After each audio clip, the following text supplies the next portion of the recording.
So hello guys, welcome to our YouTube channel target two में स्वागत। साथियों आज का वीडियो बहुत ही खास होने साथियों, बहुत ही महत्वपूर्ण। ठीक है साथियों, इस वीडियो में बात करने साथियों आरपीएफ के बारे में। ठीक है, आरपीएफ के बारे में जीके जिसमें 50 में 50 स्कोर कैसे करें साथियों, बहुत ही शानदार वीडियो साथियों, आप लोग के लिए थोड़ा सा भी स्किप नहीं करना है आप लोग को। ठीक है, देख सकते हैं मेरा खुद का नोट्स है। क्या है मेरा खुद का नोट्स साथियों, वेरी मोस्ट एमपी क्वेश्चन। इसमें जितने प्रश्न साथियों सभी PYQ। ठीक है, सभी प्रीवियस पेपर से क्वेश्चन लिए गए साथियों, और जो इंपॉर्टेंट उन्हीं को लिया गया। ठीक है, और जो आप लोग को एग्जाम पूछने के चांस बनते हैं उन्हीं प्रश्नों को लिया गया, क्योंकि आप लोग को पता है कि आरपीएफ कांस्टेबल एग्जाम में आप लोग के जो प्रश्न होते हैं साथ में रिपीटेड प्रश्न होते हैं। ठीक है, वही रिपीट करते हैं प्रश्न। ठीक है, बार बार।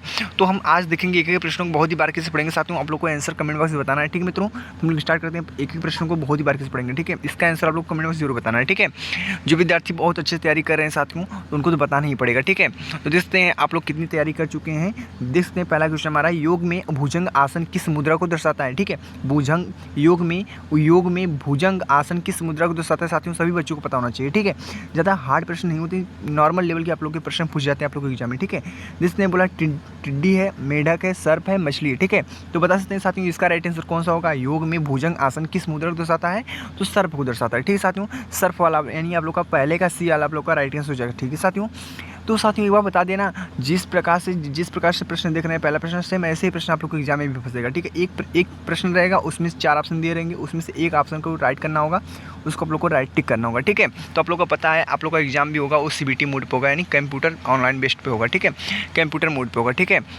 अब इसी प्रकार चलते हैं, अगले प्रश्न को देख लेते हैं। अगला प्रश्न हमारा देख सकते हैं, अगला प्रश्न क्या है। अगला प्रश्न साथियों बोला है, इसको पढ़ लेते हैं। बोला है कि वेदों में से कौन सा वैदिक आहुति और अनुष्ठानों से संबंधित है। ठीक है, वेदों में से कौन सा वैदिक आहुति और अनुष्ठानों से संबंधित है।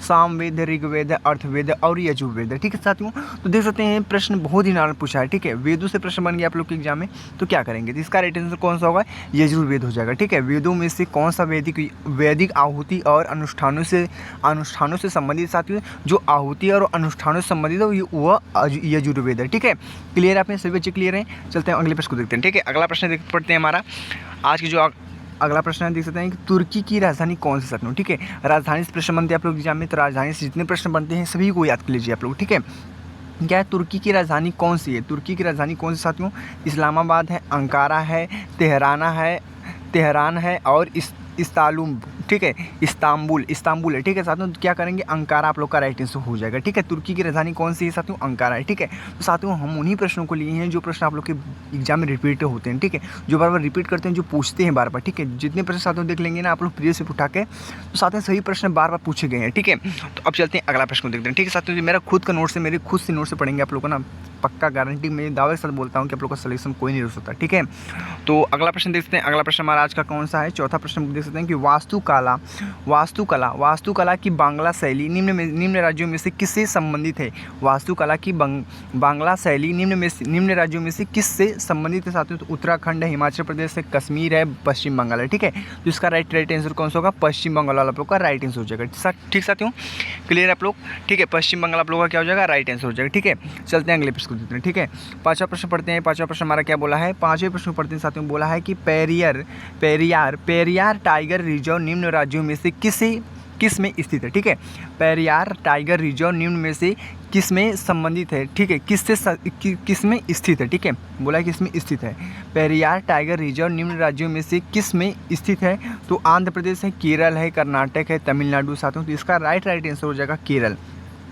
क्या हो जाएगा, केरल वाला आप लोग का राइट आंसर हो जाएगा साथियों। क्लियर है, सही बच्चे क्लियर हैं, 5 प्रश्न बहुत अच्छे से क्लियर किए हमने। ठीक है, कोई डाउट नहीं है आप लोग का, कोई डाउट है तो आप लोग कमेंट बॉक्स में पूछ सकते हैं। ठीक है साथियों, अब हम चलते हैं आगे देखते हैं। ठीक है साथियों, आप लोग अभी जीके जीएस की तैयारी कर रहे हैं साथियों, हम रीजनिंग मैथ सबकी तैयारी कराएंगे बहुत ही अच्छे से। ठीक है, तो आप लोग को पहले जीके जीएस बहुत फोकस करना है, क्योंकि जीके जीएस में सबसे ज़्यादा प्रश्न बनते हैं, 50 प्रश्न बनते हैं, तो 50 में से हम लोग को टारगेट बना के चलना है, 45-47 क्वेश्चन को करके आना है। ठीक है, और बहुत ही अच्छी तरीके से चलते हैं अगले प्रश्न को देखते हैं। अगला प्रश्न हमारा 6वां प्रश्न क्या है, इनमें से कौन सा कृषि आधारित उद्योग नहीं है। बोला है इनमें से कौन सा कृषि आधारित उद्योग नहीं है, तो 4 ऑप्शन आप लोग को दिया है। बोला है इनमें से कौन जो कृषि उद्योग हो वो नहीं है। ठीक है, तो जो रबर है, रबर हो जाए साथियों, आप लोग कृषि उद्योग में आता है, ऊन भी आप लोग का कृषि उद्योग में आता है, कपास भी कृषि उद्योग में आता है, जो सीमेंट है साथियों ये नहीं आता, ठीक है।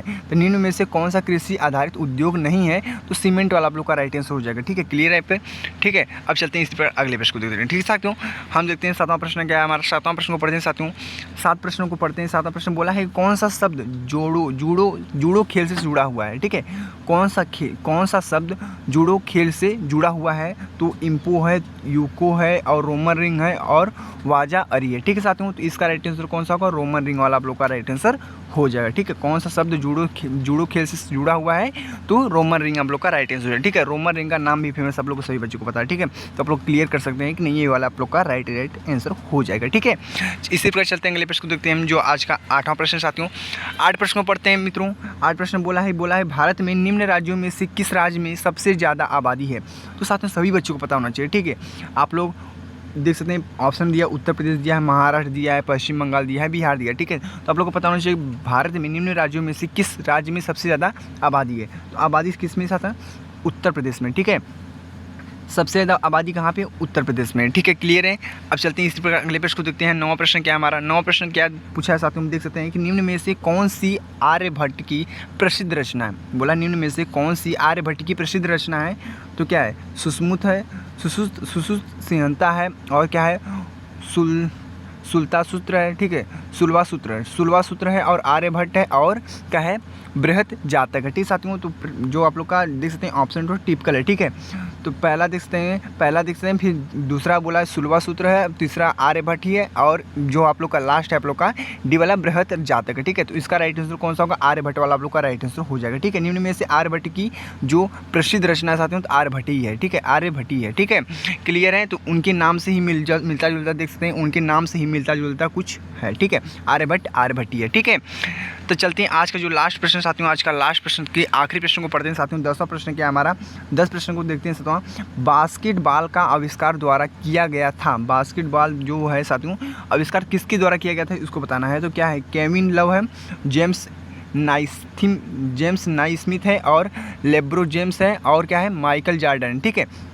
तो साथियों इसका राइट आंसर कौन सा होगा, इसका राइट आंसर होगा जेम्स नाइस्मिथ, ठीक है। जेम्स नाइस्मिथ आप लोग का राइट आंसर हो जाएगा साथियों, ठीक है। 10 प्रश्न बहुत अच्छे से क्लियर कर चुके हैं साथियों, ठीक है।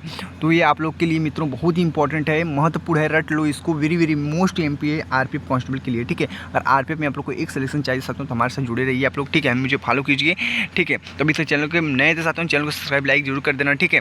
मिलते हैं नेक्स्ट वीडियो में साथियों। तो कैसा लगा वीडियो कमेंट बॉक्स जरूर बताना, ठीक है। जय हिंद, जय भारत, वंदे मातरम, जय श्री राम।